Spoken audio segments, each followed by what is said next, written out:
Welcome to Speed Vector, the podcast dedicated to the art, risk, and obsession of speed flying. I'm your host, Victor Garcia, speed flyer, skydiver, cinematographer, Navy veteran, and full-time gravity junkie. Every week, we dive into the lines we fly, the gear we trust, and the stories that push us past the ridge and into the void. Whether you're just learning to launch or chasing the perfect line, this is where speed flyers come to connect, learn, and stoke the fire. This is Speed Vector.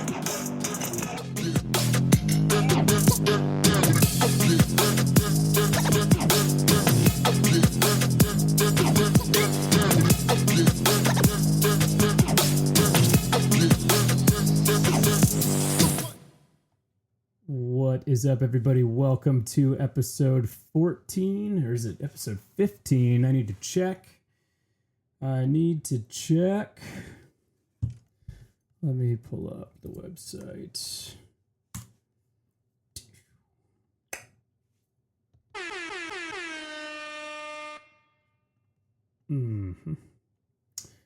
Dead air.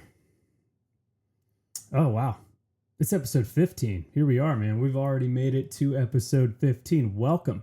This is also episode 2 of Full Send Fridays.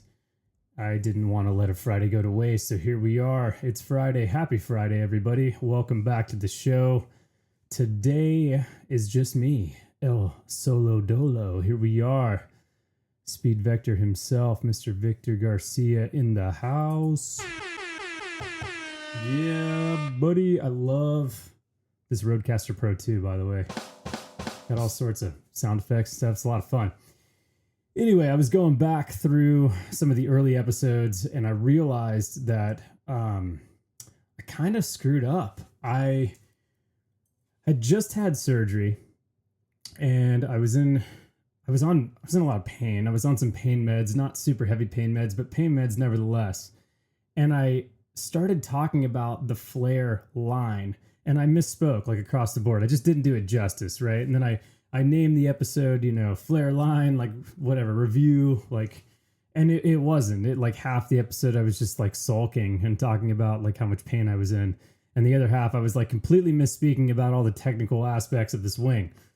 So what I'm going to do today on this Full Send Friday is I am actually going to do a line review, although it's just going to be from personal experience. I do have the website pulled up at the moment. I'm going to just briefly outline the technical stuff so that you have an idea of what it is if you don't know already about the line. And then I'm just going to talk about my personal experience a little bit, because to me, like, it's one thing to go on the website and like read about it, but it's another thing to hear somebody talk about it that like has a decent amount of time under a specific wing. So that's what I'm doing. Let me just adjust some things real quick. Cool. All right, this is just raw, man. I'm not editing this. We're just in it. So I'm on goflare.com, and I'm looking at the line, which comes in sizes 15 all the way down to size 8. I happen to have a 13, and I've got to tell you, it's rad. But let's just go through some of this. So basically, so I don't misspeak, Flare was kind of the inventor, so to speak, of like the kite riser system. Basically what that is instead of having like, your typical risers, so like either like 3 riser set or a 2 riser set, and then you got your brakes, so you can pull on your rears or you can pull on your brakes, and that manipulates the wing in different ways. A kite riser system is essentially a pulley system that when you pull on the toggles, right, they're like little handles almost on the line, and on I think every other manufacturer that's making kite risers are doing it the same way. It's like a handle. Really cool. But when you pull on them, you're essentially pulling and you're manipulating like the B's and the C's, and there's like a ratio to it, and then the deeper you go into the toggles, like the further down you pull your hands, the more towards the trailing edge of the wing that you're manipulating. So like your brake range is huge. It's not like pulling on toggles on a traditional speed wing. Okay, I'm getting ahead of myself. Stay on topic, Vic. Here we go. So basically it's just like a promo, right? I'm just on their website. I'm just scrolling down the page. So like embrace the uncharted.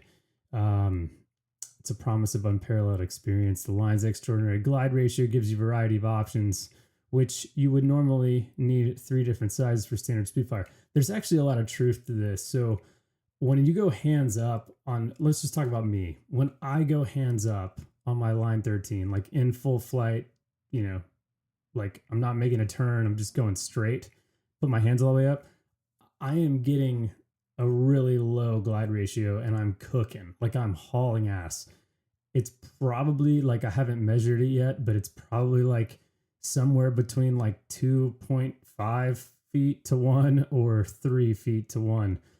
And then when I go on the reverse side of that and I'm in like best glide, so not like getting near like a stall where I'm super deep in the brakes, but like just best glide, whatever that is, it's different for everybody. Depends on, where the harness is and the connection points in relation to your arms and how long your arms are. There's a whole bunch of stuff that goes into it. But for me, it's right around like my nipple line, armpits, maybe somewhere in between there. Not a whole lot of space between there, vertically, but you know what I'm saying?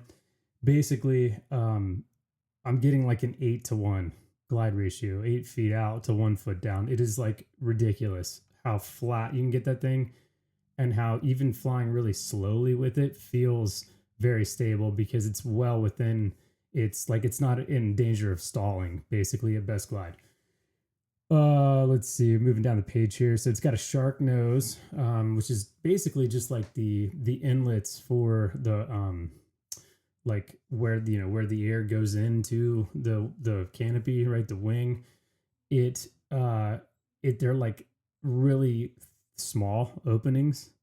And it's basically, okay, I'm just going to read this because I'm going to botch it. So the line's innovative shark nose construction maintains ram air pressure effectively, allowing for lower minimum speeds and extended brake travel. This results in simpler takeoffs and a delayed stall point, enhancing both ease of use and safety. That's what I was just talking about with the best glide. So you can fly this thing stupid slow if you want, which even in best glide, it's still not very slow. It's just like a lot slower than if you were in full flight, meaning hands all the way up. It's pretty incredible. It just retains the pressurization of the wing, basically, because not as much air is coming out as it is going in, which you could say is true for all wings, unless you're stalling. But because the openings of the cells are so small that, it really like builds pressure. Let's see. So the next piece here is agile dynamics. So the lower aspect ratio of the line complemented by shorter lines creates a wing that excels in agility. It says to expect stronger rolling momentum, sharper turns, higher bank angles, enables a more dynamic and responsive flight. The whole thing about shorter lines, I don't know. Like, so I came from a 9-meter Rapidos, which actually has like a relatively long line set for a 9-meter, in my opinion. The thing about that though is that even though it's a longer line set for a regular, like your standard 9-meter, when you compare it to a 13-meter line, they're like significantly shorter. The lines, that's try that one on. The lines. The flare lines line set is a lot longer because I have a 13-meter. If I had the 8-meter line, I'm sure the line set would be significantly shorter, potentially as short as the Rapidos. I'm going to go out on a limb and say that it wouldn't be shorter. I think they're actually longer, but I'm not flying an 8-meter line or a 10-meter line for that matter. I'd like to try the 11, but really I like the 13. And then it's got an enhanced flare system. The flare system is like the pulley system that Flare invented, right? Which you saw first in the Mustache, and then it was refined and evolved a little bit for the line, and now it's refined and evolved even more for the Mustache 2, the newest wing on their lineup. And I'm curious, I don't know for sure, but I am curious if and when the Line 2 will come out. But yeah, just diving into this enhanced flare system. So it's adapted for speed flying. The innovative flare system in line features a new transmission mechanism amplifying your input for greater impact. The advancement enables steeper dives and a broader range from minimum to top speed, as well as extended glide ratio range, offering unmatched precision and versatility in flight. Couldn't agree more. Let's see, there's some things. There's smooth takeoffs. It's got a higher takeoff speed. I can attest to this. They're basically comparing it to the Mustache, but its superior glide performance enables takeoffs in even flatter terrain. So you can fly the Line on a lot flatter terrain in a smaller size and like on the ground, like you're like just off the ground, like, you know, proximity flying, literally, on a lot flatter terrain with a lot more authority, meaning like retained energy. So you can climb out if you need to, than you would be able to on your typical Speedwing. With that being said, the takeoffs, and I'll get into this, launching these things is like totally different than launching a regular Speedwing, just based off of feel. The mechanics are similar, sort of, but the feel is different. So that's something to keep in mind. I'll get into that in a little bit when I start talking about my own experience with it. But obviously it doesn't have trim because it's all in your hands. It says versatile adventures with Line. The Line redefines efficiency and speed flying. One size offers a range of flying experiences, reducing the need for multiple equipment and simplifying your adventures. A lot of truth there. Talks about glide. So with high glide performance, the Line, you can navigate out of tricky situations effortlessly and gain crucial time for making safe decisions in the air. And let's see, moving down here. So it just goes into wing loading, and,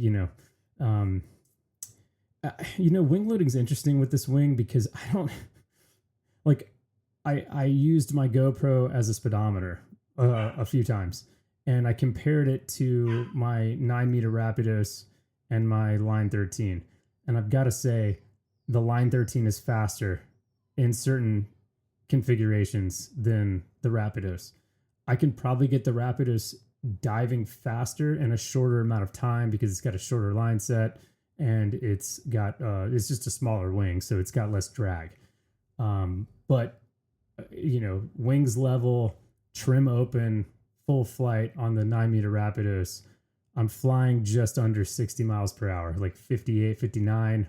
And my wing loading, given the conditions of that day, that's what I was getting. The very next lap, when I flew the Line 13, did the same thing, hands up, wings level, just in full flight. I was going like 62 miles per hour. So it's faster. Obviously, roll rate slower. Getting it into a dive is slower. Turns are slower. Just, you can snap turns with the Line, but it's not as snappy because the lines are longer.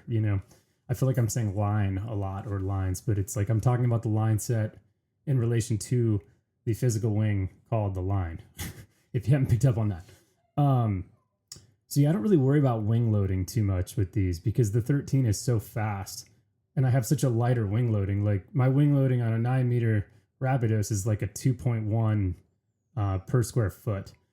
I haven't done the math on the 13 because honestly it doesn't matter to me because it's a really light wing loading. Well, let's just see. So I'm like 75 kilograms all up weight. My wing loading on the 9-meter would be 8.3, and my wing loading on the 13 is 5.8. So that's like, for them, that's like in their yellow range. So like, I think that'd be like intermediate, maybe pushing towards advanced, but it's like pretty yellow. So, it's like, it's one of those things where it doesn't really matter with these kind of wings, with parakites. I wouldn't worry about wing loading. I would more worry about how fast you actually want to go, and also how fast you want to have to run to get the thing off the ground. Because even though they have a really, flat glide ratio, really large glide ratio, you're still moving really fast. So to get off the ground, you've got to be moving fast. If you don't have any wind, wind helps. A headwind helps a lot. I would not try to launch this thing with any kind of cross or tail. You want to be pretty squared up if there's wind. So that's pretty much it from the, the website. I'm just going to talk a little bit about my experience with it. So I came from skydiving. If you've listened to this podcast, you know that already. I've talked about it ad nauseum. I moved into speed flying, and I was flying like, your quote unquote traditional speed fly wings. So like, normal trim system, toggles, 3 riser groups, and, messing with the rears a little bit, but really like toggle flying with trim open or closed. Pretty similar to skydiving, When I first flew the line, so it was on it was like 18 to 20 mile per hour winds, gusting to like 24. And Todd Higley and I both have line 13s, and neither of us had flown them yet, but we had them for like months. Like I got this thing in February. I didn't fly it till May, and I was flying throughout that whole period. Then most of the 9-meter Rapidos, some 11-meter Mirage laps, but for the most part, the 9-meter. So I wasn't concerned about the speed because I knew it was either going to be as fast or it was going to be a little bit slower, meaning the line, the 13-meter was going to be like probably as fast, maybe slower, maybe not. I don't know. It's hard to say.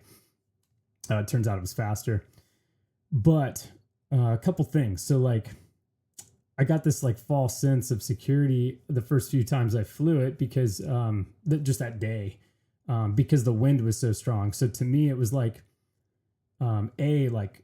first of all, super easy to kite in high wind. Like the thing is insane. It's like the lightweight material that you see in other wings, like, the Fury Max and, or light, whatever it's called. Level, the R3X, it's a lightweight material. If you've flown or ground handled or even touched those wings, you realize it's different. Like they're very lightweight. The fabric is lighter. It's thinner. It inflates faster. It is really easy to ground handle. You don't need as much wind to ground handle. I need some water here. Goodness, I'm back. So the line is the same. It's like really lightweight, really thin lines. Really easy to screw up your lines though. Like you got to be careful because the riser groups are different. Like it doesn't look like everything's kind of like the same color. Like the lines like away from the risers going towards the wing are different colors, but the risers themselves, the ropes and stuff with the pulleys, it's all the same. Same thickness, same color. Like there's just look like it looks like a rope. It's not even a color. So you have to make sure when you're clipping in that like nothing is wrapped or anything weird or like not in the same orientation, because you can get in a lot of trouble with these, with just parakites in general, if your lines are screwed up or if your pulley systems are screwed up. Excuse me. So stuff to keep in mind there. I know I'm jumping all over the place. Try to follow me here. But so the first time I flew it, I thought it was easy to launch because I had like a 20 mile per hour headwind. So I was already like, almost flying before I even got to the lip. I actually like lifted off the ground before I even got to the lip of the launch I was at. And then I remember getting in the air and being like, whoa, this is weird. Cause obviously it's a lot of wind. Probably could turbo soar with the line, in a size 13 that day, if I just kept my hands lower, but I wasn't trying to soar. I was trying to like fly it. Why we chose this day, I think it's because we were both worried about not making it off the launch before the launch ended. Like the physical terrain ended, and didn't want to like pile drive into the earth. So, which was it was an irrational fear.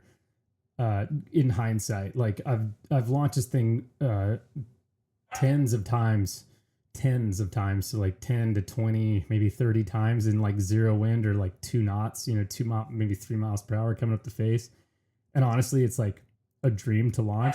The thing is that if you have spent any time speed flying, you realize that, you bring the wing up and you catch it with the toggles, and now it's over your head. And if there's no wind, you're starting to run, and then the brakes get heavier. Like you do like the splayed back arms, and you're running forward, and you're in your like, good solid athletic 45 degree, torpedo position. Sorry, my dogs are freaking out. Of course, it wouldn't be a podcast without them barking in the background.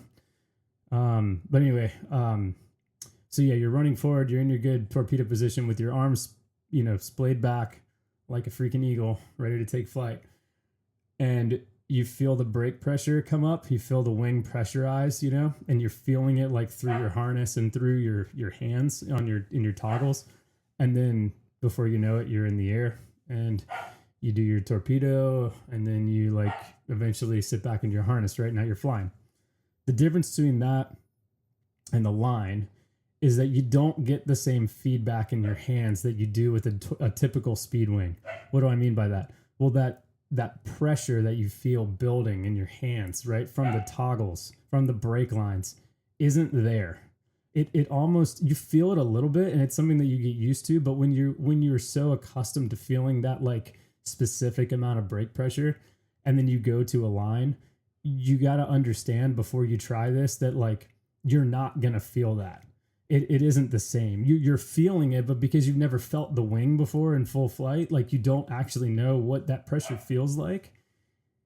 And as you also know, if you speed fly, especially typical wings, traditional wings, the amount of pressure that you're feeling in your hands on your typical launch isn't the same amount of pressure that you feel when you're actually flying. It's the same thing with the line, except everything that you're feeling with the line is reduced. So like it feels like the wing's not going to want to fly when it's time to fly. Like when you're getting to the edge of that usable space for launch and you're about to take flight, right? This is a really steep, kind of very distinct drop off. It's on a cliff, but it does like, do a freaking 50-degree downward angle right off this launch. So it's a, it's a cliff without being a cliff. It's all like sand and stuff, but dirt, whatever. But I remember just like the first time I did it, the first time I launched with the Line 13 on like a no-wind day, I ran a lot further than I needed to. I didn't get off the ground until that lip, but I didn't have to start as far back as I did. I think I started like, I don't know, man, like 50 feet back. I got the wing up, started running, made sure everything was good, and then just sprinted. And then I was off the ground flying, right at the lip, right? But I think I would have done it sooner. It was just like a mental thing, like, am I going to be able to do this? Turns out it's not that bad. You just have to remap your brain to be like, okay, like this is what it's going to feel like when it's ready to fly. And then you just do your normal kind of like 45 degree with your upper body torpedo position off the lip, hold it, and then gently sit back into your harness. Something different with the line, you don't splay your arms back like an eagle. You kind of keep them by your side or like in front of you a little bit. So it's like a little bit different body position, but you still want to be torpedoing. You still want to feel the forward. You still want to feel your chest strap, on your chest and be forward and not be too far like upright, because you still need, it's still the same body position. Your arms aren't splayed back. Really important. They talk about that on their academy, or in their academy, about the line on their website, which, if you're at all interested in the line, or if you want to, if you've never flown one, or even if you just want to freaking learn about them, there's, let's see, six YouTube videos. They just dive deep into the line, and like they're all like 3 to 5 to maybe 7 minutes long, I think, for the longer ones. And there's the first video is about sizes, second's about flying, 3 is takeoff, 4 is landing, 5 safety, 6 is ethics. So obviously, like, the flying, the takeoff, and the landing, and the safety, those all go into like the flying dynamics, flight characteristics of this wing. But once you're in the air, the brake pressure will come up, but it's still really light. And because the lines are longer in the bigger sizes, there's a little bit of a delay. And also, it, like, if you're used to flying on rear risers, you kind of know the feeling, because when you pull on a brake, it's a very quick reaction from the wing. Like, you give it some left brake and you're freaking turning left, like right now. when you fly on rears, you give it some left rear riser, it just is a little slower to turn. It's a little bit, it doesn't have to be a flatter turn, but it is a slower turn. You can make them faster, of course, but in theory, in a vacuum, it is technically slower because you're not like deforming the wing as much, and you're not creating as much drag on whatever side you're trying to turn. So it's similar with the line. It's probably similar with other kite riser wings out there. I haven't actually flown any of the other companies yet. I've just flown the line, and I love it. It's my favorite, but I also haven't flown the others. So, who knows? I'm going to try to get on an Odin. I want to try the Fuse, Wave RS from Swing. I really want a Mustache. Like I want to expand this because to me, it's like amazing. And the reason it's amazing is because once you figure it out, they're simple to fly. It's very intuitive. You don't have to think about three components. And what do I mean by three components? Well, on a typical speed wing, what are the three components? Brakes, rear risers, and trim. Those are your three things. On a parakite, and specifically because today I'm talking about the line, you have one thing, and that's your toggles, those handles, right? And that's it. There's nothing else. There's no rear risers, there's no trim, everything's in your hands. And this wing retains so much energy that it's there hasn't been a moment flying this thing where I felt like I was approaching a stall. It doesn't happen. Even when I'm shutting it down at the end of a huge swoop, it doesn't buffer, it doesn't do stall characteristic things. It just wants to keep flying. And that's what's so nuts about these things is just it literally they just don't want to shut down. And that's, shoot, I am a huge fan of them because I love to swoop, and it makes swooping amazing because not only can you swoop really far, going really fast, by the way, without doing huge turns, but you also have control within that swoop. So if the terrain is undulating, there's some, maybe there's some bushes, or maybe there's a ditch or a fence, or any kind of perceived or made up obstacle, right? Imagined obstacle, right? Maybe, what do I mean by imagined? I don't mean you're crazy. I mean, maybe you're landing in a field, but you actually want to pop it up a little bit, to practice as if there was a rock or a fence, or name the obstacle. You can do it so safely with these things because they retain so much energy, and you have so much authority in your hands to go up. Obviously within reason, right? And you'll feel it. You do 10 flights of one of these things, and you'll know exactly what I'm talking about. Some of you, less than 10, maybe 2, you'll know. And what's so cool about that is that it opens up a lot of possibilities for terrain flying. So, and they even mentioned that, pretty boldly in their website, where you have the ability to be in terrain, and then you have the ability to get out of terrain without sacrificing your stall point. You have to be super deep in the brakes for a while on these things to get them to actually stall. I've only done it on the ground handling, of course, but it's actually remarkable how long it takes. And obviously I'm not ground handling at 60 miles per hour. So if I'm swooping and my entrance speed to the swoop is 60, good luck finding the stall. What would happen is you would bury the toggles and you would shoot up 50 feet, and then you would be at the top of the roller coaster, and then you would let your hands up, and then the wing would cycle and you dive back down, and then you would swoop again.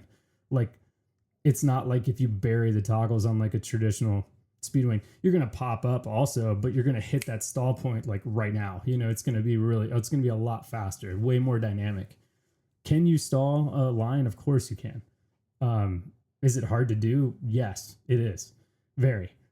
And I'm just talking about from your hands. Obviously, if there's some anomaly, turbulence or a dust devil or mechanical turbulence or whatever rotor, that's a whole different story.